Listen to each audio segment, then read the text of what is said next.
ହିତୋପଦେଶ ଅଧ୍ୟାୟ 29। ଯେଉଁ ଲୋକ ଥରକୁ ଥର ଅନୁଯୋଗ ପାଇଲେ ହେଁ ଆପଣା ଗ୍ରୀବା ଶକ୍ତ କରେ, ସେ ପ୍ରତିକାର ବିନୁ ହଠାତ୍ ଭଗ୍ନ ହେବ। ଧାର୍ମିକମାନେ ବର୍ଦ୍ଧିଷ୍ଣୁ ହେଲେ ଲୋକମାନେ ଆନନ୍ଦ କରନ୍ତି, ମାତ୍ର ଦୁଷ୍ଟ ଲୋକ କର୍ତ୍ତୃତ୍ୱ ପାଇଲେ ଲୋକମାନେ ଆର୍ତ୍ତସ୍ୱର କରନ୍ତି। ଯେଉଁ ଲୋକ ଜ୍ଞାନକୁ ସ୍ନେହ କରେ, ସେ ଆପଣା ପିତାକୁ ଆନନ୍ଦିତ କରେ, ମାତ୍ର ଯେ ବେଶ୍ୟାମାନଙ୍କଠାରେ ଅନୁରକ୍ତ, ସେ ଆପଣା ସମ୍ପତ୍ତି ଉଡ଼ାଇ ଦିଏ।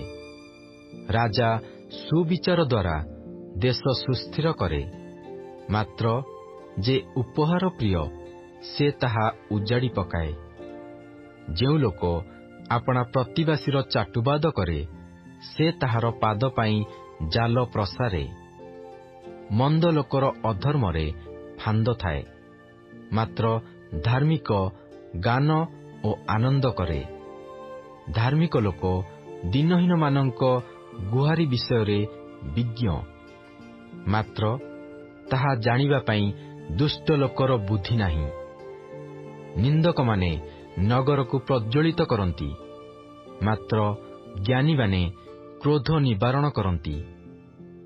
ଅଜ୍ଞାନ ସହିତ ଜ୍ଞାନବାନର ବିବାଦ ହେଲେ, ସେ କ୍ରୋଧ କଲେ କି ହସିଲେ କିଛି ଶାନ୍ତି ନାହିଁ। ରକ୍ତପାତ ପ୍ରିୟ ଲୋକମାନେ ସିଦ୍ଧ ବ୍ୟକ୍ତିକି ଘୃଣା କରନ୍ତି, ପୁଣି ସେମାନେ ସରଳ ଲୋକର ପ୍ରାଣ ଖୋଜନ୍ତି। ମୂର୍ଖ ଆପଣାର ସବୁ କ୍ରୋଧ ପ୍ରକାଶ କରେ, ମାତ୍ର ଜ୍ଞାନୀ ତାହା ସମ୍ଭାଳି କ୍ଷାନ୍ତ କରେ।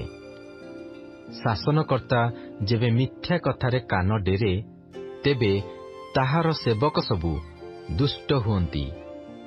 ଦରିଦ୍ର ଓ ଉପଦ୍ରବୀ ଏକତ୍ର ମିଳନ୍ତି, ସଦାପ୍ରଭୁ ଉଭୟର ଚକ୍ଷୁ ଦୀପ୍ତିମାନ କରନ୍ତି।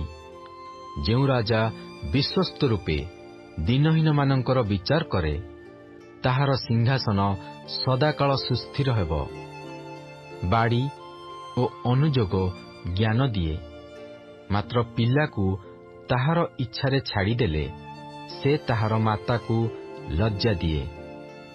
ଦୁଷ୍ଟ ଲୋକମାନେ ବର୍ଦ୍ଧିଷ୍ଣୁ ହେଲେ ଅଧର୍ମ ବଢ଼େ, ମାତ୍ର ଧାର୍ମିକମାନେ ସେମାନଙ୍କର ନିପାତ ଦେଖିବେ। ଆପଣା ପୁତ୍ରକୁ ଶାସ୍ତି ଦେଲେ, ସେ ତୁମ୍ଭକୁ ଶାନ୍ତି ଦେବ, ପୁଣି ସେ ତୁମ୍ଭ ପ୍ରାଣକୁ ସୁଖ ଦେବ। ଈଶ୍ୱରୀୟ ପ୍ରତ୍ୟାଦେଶ ଅଭାବରେ ଲୋକମାନେ ବିନଷ୍ଟ ହୁଅନ୍ତି, ମାତ୍ର ଯେଉଁ ଲୋକ ବ୍ୟବସ୍ଥା ପାଳେ, ସେ ଧନ୍ୟ। କଥା ମାତ୍ରରେ ଦାସର ଦମନ ହୁଏ ନାହିଁ, ଯେହେତୁ ସେ ବୁଝିଲେ ହେଁ ମନୋଯୋଗ କରେ ନାହିଁ। ତୁମ୍ଭେ କି କଥାରେ ଚଞ୍ଚଳ ଲୋକକୁ ଦେଖୁଅଛ? ତାହା ଅପେକ୍ଷା ମୂର୍ଖ ବିଷୟରେ ଅଧିକ ଭରସା ଅଛି। ଯେ ପିଲାଦିନୁ ଆପଣା ଦାସକୁ ଗେହ୍ଲା କରି ପାଳେ, ଶେଷରେ ସେହି ଦାସ ତାହାର ପୁତ୍ର ହୋଇ ଉଠେ। କ୍ରୋଧୀ ଲୋକ ବିବାଦ ଜନ୍ମାଏ, ପୁଣି ରାଗାନ୍ଧ ଲୋକ ବହୁତ ଅଧର୍ମ କରେ। ମନୁଷ୍ୟର ଅହଙ୍କାର ତାହାକୁ ନତ କରିବ, ମାତ୍ର ଯାହାର ଆତ୍ମା ବିନତ, ସେ ସମ୍ମାନ ପାଇବ। ଚୋରର ଭାଗୀ ଆପଣା ପ୍ରାଣକୁ ଘୃଣା କରେ।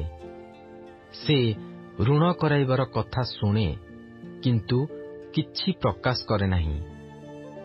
ଲୋକ ଭୟ ଫାନ୍ଦଜନକ, ମାତ୍ର ସଦାପ୍ରଭୁଙ୍କଠାରେ ଯେ ନିର୍ଭର ରଖେ, ସେ ସୁରକ୍ଷିତ ହେବ। ଅନେକେ ଶାସନକର୍ତ୍ତାର ଅନୁଗ୍ରହ ଚାହାନ୍ତି, ମାତ୍ର ମନୁଷ୍ୟର ବିଚାର ସଦାପ୍ରଭୁଙ୍କଠାରୁ ହୁଏ। ଅଧର୍ମକାରୀ ଲୋକ ଧାର୍ମିକର ଘୃଣା ବିଷୟ, ପୁଣି ସରଳ ପଥଗାମୀ ଦୁଷ୍ଟ ଲୋକର ଘୃଣା ବିଷୟ ହୁଏ।